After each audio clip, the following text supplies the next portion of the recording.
Exercise 4.1 question number 1 কি কৈছে the cost of a notebook is twice the cost of a pen notebook খনৰ দামটো দুগুণ হয় twice the cost of a pen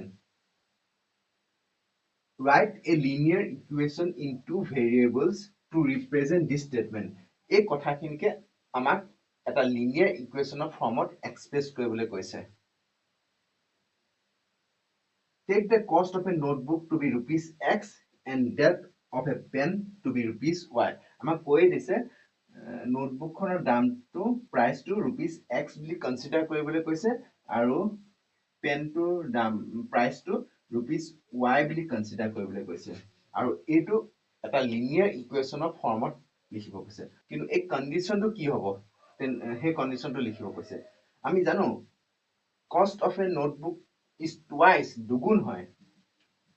suppose মই ধৰিলো cost of a notebook rupees 10 আৰু cost of a pen rupees 5 কিয় ধৰিছো নোটবুক খনৰ দামটো দুগুণ বুলি কৈছে হয় ইয়াতো দুগুণ আছে সো লিনিয়াৰ ইকুৱেচনত যদি আমি এক্সপ্ৰেছ কৰিব লাগে 10 = 5 টো নহব কি হ'ব 10 = 2 into 5 সো পেনটোৰ দামটো দুগুণ কৰি দিলে that is equal to the cost of a notebook so আমাৰ ইয়াত কি হ'ব cost of a notebook is rupees x which is equal to twice the cost of a pen so x equal to twice y so this is the linear equation আৰু আমি এনেকৈ লিখিব পাৰো x minus twice y twice y to right hand side plus so left hand side লৈ দিলো minus twice y হৈ গল is equal to 0 so condition to এইটোৱে যোনটো দিছে linear equation লিখিব কৈছে যে so this is the linear equation in terms of two variable x and y so এই কথাখিনিকে আমি কেনেকৈ লিখিম আমাক consider কৰিব কৈছে cost of a notebook rupees x and cost of the pen rupees y so তেনেকৈ আমি consider কৰিম let the cost of a notebook be rupees x and the cost of the pen be rupees y according to the questionত কি দিয়া আছে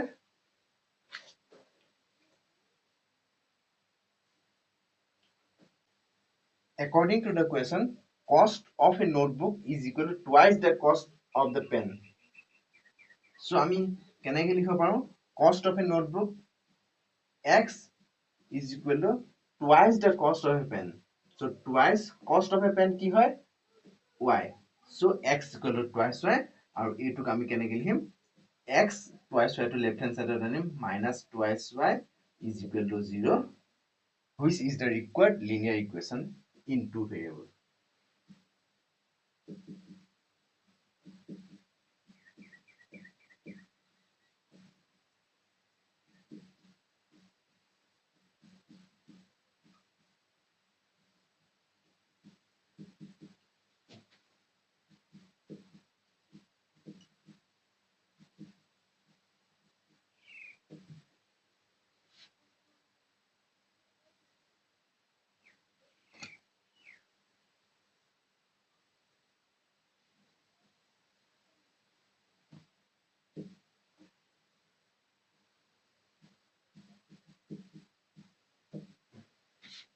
which is the required linear equation. So, question number 1 to আমি solve কৰিলো. Exercise 4.2 question number 2. Express the following linear equations in the form ax plus by plus c equal to 0 and indicate the values of a, b and c in each case. আমাক কেইটামান linear equation দিয়া আছে আৰু তাত কি কৰিবলৈ কৈছে প্ৰথমতে general form ax plus by plus c equal to 0 এই ফৰ্মটোত এক্সপ্ৰেছ কৰিবলৈ কৈছে তাৰপিছত a b আৰু c a b আৰু c ভ্যালুটো কি হ'ব হেটো ডিটাৰমাইন কৰিবলৈ কৈছে সো এক নম্বৰটো কি দিয়া আছে twice x plus 3y equal to 9.355 ৰ ওপৰত বাৰ সো এটো কেনেকৈ কৰিম প্ৰথমতে তো আমি জেনেৰেল ফৰ্মত এক্সপ্ৰেছ কৰি ল'ব লাগিব টুৱাইচ এক্স প্ৰথমতে এক্সৰ টাৰ্মটো লিখিম প্লাছ 3y ৰ টাৰ্মটো লিখিম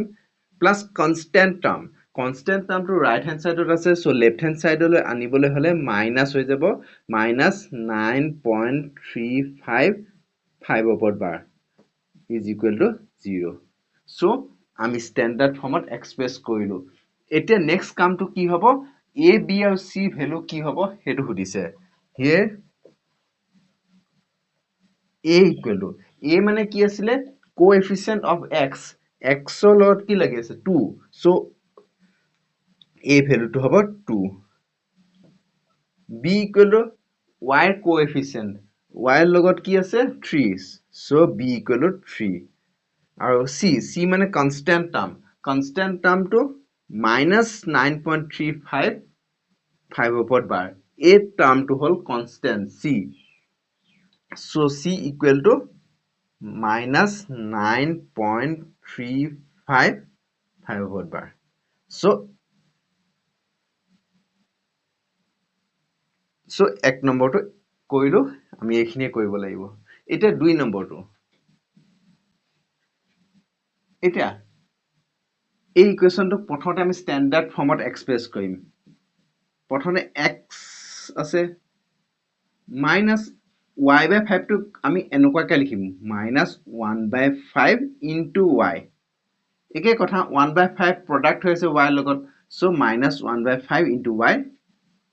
minus 10 equal to 0 which implies x plus minus 1/5 into y plus minus 10 is equal to 0 so আমি standard ফৰ্মত লিখিলো এতিয়া a b আৰু c ভ্যালু কি হ'ব here a equal to coefficient of x ৰ লগত কি আছে 1 আছে b equal to coefficient of y ৰ লগত কি আছে minus 1/5 আৰু c ভ্যালু কি হ'ব minus 10 so আমি standard ফৰ্মত লিখি ললো তাৰপিছত a b আৰু c ভ্যালুটো ডিটাৰমাইন কৰিলো এতিয়া এই স্টেপটো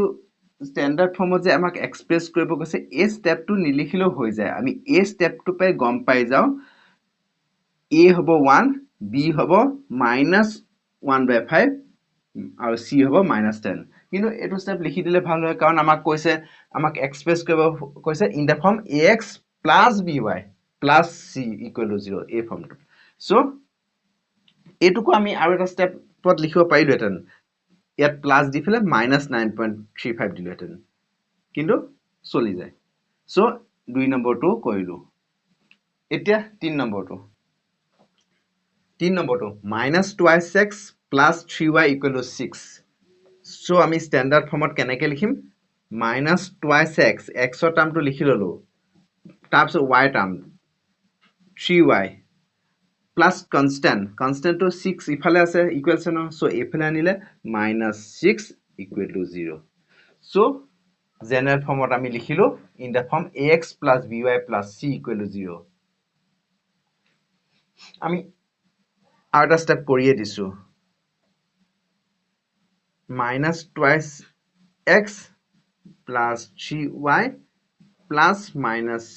6 equal to 0 so standard form লিখিলো ax plus by plus c equal to 0 so ইয়াৰ পিছত আমি a b আৰু c ভ্যালু গিটা ডিটাৰমাইন কৰিম here a equal to minus 2 b equal to 3 c equal to minus 6 so আমাৰ আমি এইখিনিকে কৰিব লাগিব এটা 4 নম্বৰ এটা এটো কেনে কৰিম প্ৰথমে আমি জেনাৰেল ফৰ্মত এক্সপ্ৰেছ কৰো x ৰ টাৰ্মটো লিখিলো 3y টো ৰাইট হেণ্ড সাইডত আছে 3y টো ৰাইট হেণ্ড সাইডত আছে লেফট হেণ্ড সাইডত আনিলে minus 3y হৈ যাব প্লাস কনস্ট্যান্ট একো নাই 0 দি দিলো is equal to 0 so next stepত x plus minus 3 into y plus 0 equal to 0 standard ফর্মত লিখিলো এটা a b আৰু c ভ্যালুটো লিখিম here a equal to 1 কাৰণ x ৰ coefficient 1 b equal to -3 c equal to 0 so 4 নম্বৰটো আমি কমপ্লিট কৰিলো 5 নম্বৰটো twice x equal to -5y প্ৰথমতে x ৰ টাৰ্ম লিখিম twice x -5y টো ৰাইট হ্যান্ড সাইডত আছে লেফট হ্যান্ড সাইডত আনিব হলে +5y হ'ব constant term নাই so +0 is equal to 0 so ax plus by plus c equal to 0 general formত লিখিলো এটা a b আৰু c value টো কি হ'ব a equal to 2 হ'ব b equal to 5 হ'ব আৰু c equal to 0 হ'ব এতিয়া 6 number thrice x plus 2 equal to 0 implies thrice x ax plus y term নাই so আমি লিখিম 0 into y plus constant term to hall 2 equal to 0 ইয়াত a b আৰু c কি হ'ব a equal to 3 হ'ব b equal to 0 আৰু c equal to 2 so 6 নম্বৰটো হল 7 নম্বৰটো y minus 2 equal to 0 প্ৰথমে x ৰ টাৰ্ম ইয়াত নাই so কি হ'ব 0 into x plus y ৰ টাৰ্ম এটা আছে y আছে so plus y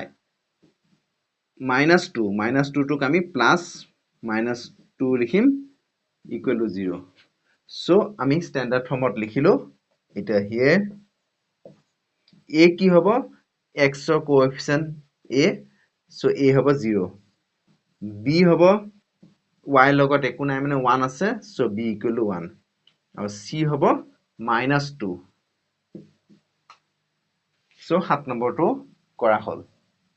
7 নম্বৰটো 5 equal to twice x প্ৰথমতে আমি x ৰ টাৰ্ম লিখিম x ৰ টাৰ্মটো ৰাইট হ্যান্ড সাইডত আছে so লেফট হ্যান্ড সাইডত আনিলে কি হ'ব twice x টো -twice x হ'ব plus y টাৰ্ম নাই so 0 into y plus constant টাৰ্মটো লেফট হ্যান্ড সাইডতে আছে 5 আছে so আমি 5 লিখিলো ৰাইট হ্যান্ড সাইডত একো নাই 2x টো আছিল লেফট হ্যান্ড সাইডত লৈ আনিলো তো so ৰাইট হ্যান্ড সাইডত একো নাই so 0 so